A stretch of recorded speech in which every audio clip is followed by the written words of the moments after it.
Genesis chapter 26. Now there was a famine in the land, besides the previous famine in Abraham's time. And Isaac went to Abimelech king of the Philistines in Gerar. The Lord appeared to Isaac and said, "Do not go down to Egypt. Live in the land where I tell you to live. Stay in this land for a while, and I will be with you and will bless you.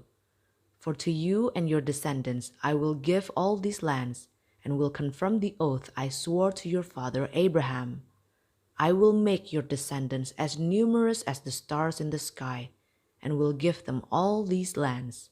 And through your offspring all nations on earth will be blessed, because Abraham obeyed me and did everything I required of him, keeping my commands, my decrees, and my instructions."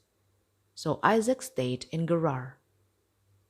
When the man of that place asked him about his wife, he said, "She is my sister," because he was afraid to say, "She is my wife."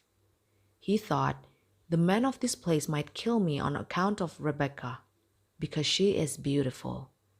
When Isaac had been there a long time, Abimelech king of the Philistines looked down from a window and saw Isaac caressing his wife Rebekah.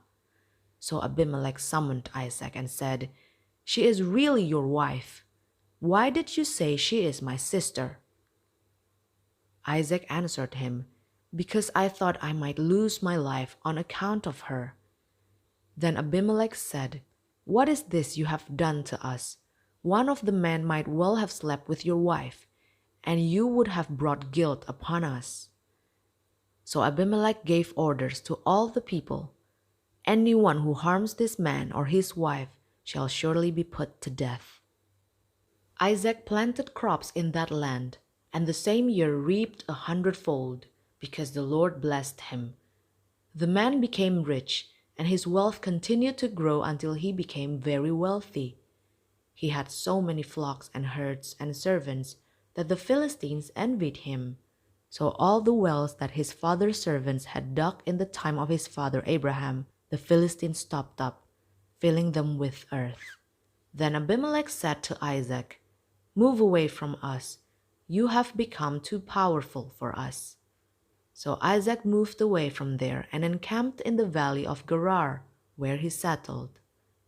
Isaac reopened the wells that had been dug in the time of his father Abraham, which the Philistines had stopped up after Abraham died, and he gave them the same names his father had given them.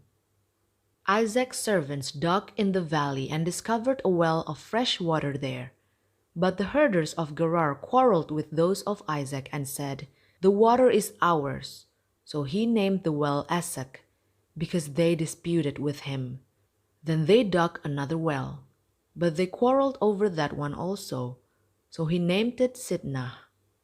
He moved on from there and dug another well, and no one quarreled over it. He named it Rehoboth, saying, "Now the Lord has given us room, and we will flourish in the land." From there he went up to Beersheba. That night the Lord appeared to him and said, "I am the God of your father Abraham. Do not be afraid, for I am with you. I will bless you and will increase the number of your descendants for the sake of my servant Abraham." Isaac built an altar there and called on the name of the Lord. There he pitched his tent, and there his servants dug a well. Meanwhile, Abimelech had come to him from Gerar with Ahuzath, his personal adviser, and Phicol, the commander of his forces. Isaac asked them, "Why have you come to me, since you were hostile to me and sent me away?" They answered, "We saw clearly that the Lord was with you. So we said, 'There ought to be a sworn agreement between us and you. Let us make a treaty with you, that you will do us no harm, just as we did not harm you, but always treated you well and sent you away peacefully. And now you are blessed by the Lord.'" Isaac then made a feast for them, and they ate and drank. Early the next morning the men swore an oath to each other. Then Isaac sent them on their way, and they went away peacefully. That day Isaac's servant came and told him about the well they had dug. They said, "We found water." He called it Sheba, and to this day the name of the town has been Beersheba. When Esau was 40 years old, he married Judith, daughter of Beeri the Hittite, and also Basemath, daughter of Elon the Hittite. They were a source of grief to Isaac and Rebekah.